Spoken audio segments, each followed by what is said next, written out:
မင်္ဂလာပါလို့ပဲစပြီးနှုတ်ဆက်ပါเนาะ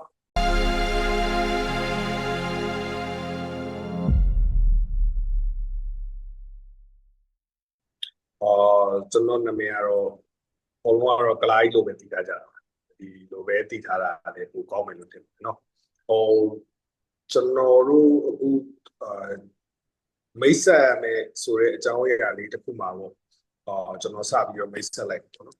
ဒါကျွန်တော်နာမည်ကတော့ကလာကြီးကျွန်တော်ဒီအာနာသိမ့်မှုမဖြစ်ခင်ကာလလေးတွေနည်းနည်းရေပြီးတော့ကျွန်တော်ရဲ့ဖြတ်တန်းလာခဲ့တဲ့အခြေအနေလေးတစ်ခုကိုကျွန်တော်ပြန်ပြီးတော့ဒီမှာနည်းနည်းလေးပြောပြချင်တယ်ပေါ့နော်ကျွန်တော်ဒီအာနာသိမ့်မှုဖြစ်စဉ်ရဲ့မတိုင်ခင်မှာကျွန်တော်ကဟိုတယ်တစ်ခုရဲ့မန်နေဂျာအနေနဲ့ဂျာရုတစ်ခုနဲ့လှုပ်လှုပ်နေတဲ့ပေါ့နော်ပထမဆုံးဂျာရုတစ်ခုနဲ့လှုပ်လှုပ်နေအဲ့ဒါပြီးတော့ဒီအာနာသိမ့်မှုဖြစ်စဉ်ဖြစ်တော့ကျွန်တော်တို့လမ်းမပေါ်ထွက်လာကြတယ်တချို့တွေလည်းပေါ်ရရောက်သွားကြတယ်ကျွန်တော်တို့ကလည်းနရသိန်းဆိုတဲ့ထောင်ထဲကိုရောက်သွားကြတယ်ပေါ့နော်ဒီဒေစီကိုစပြီးတိဆောက်မယ်ဆိုတဲ့ရွေချက်လေးကိုတော့ကျွန်တော်ပို့သဘောကျတယ်ပေါ့နော်ပြီးတော့ဒီလေရဲ့ပန်းနိုင်ကျွန်တော်တို့ကပန်းနိုင်ပူကြတယ်သွားမဲ့ခရီးတွေအတူကြတယ်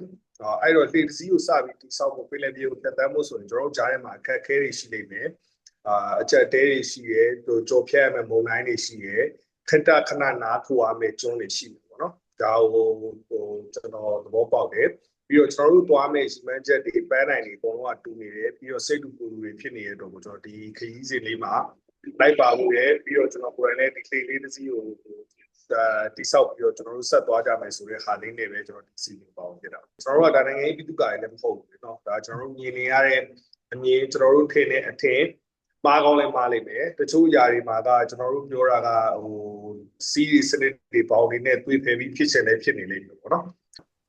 အဲ့လိုလေးတွေဖြစ်ပျက်လေးတွေကိုပဲကျွန်တော်တို့ဒီမှာပြောပြရင်လည်းပဲကျွန်တော်တို့ကိုယ်တွေဆွေးနွေးသွားမယ်အမြင်မတူတာလေးရှိလိမ့်မယ်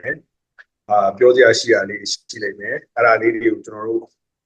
ဘောလုံးအတိအောင်ပြောပြရင်လည်းပဲကျွန်တော်တို့ဒီစီစဉ်လေးကိုဆက်သွားပါနော်